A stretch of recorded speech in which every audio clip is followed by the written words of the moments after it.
И я стерег всех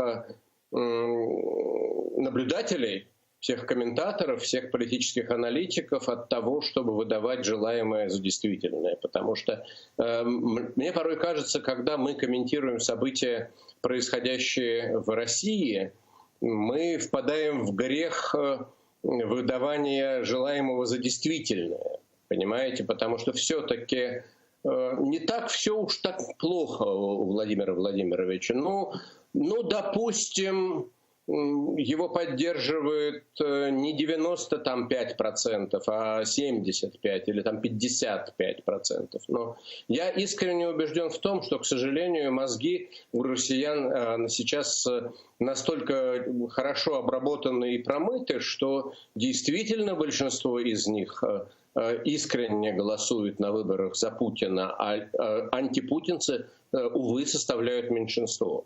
Я действительно считаю, что у него еще по-прежнему есть достаточно много экономических сильных рычагов в руках. Да, санкции, да, уровень жизни россиян падает, да, много всего отвратительного, мерзостного, негативного происходит вокруг.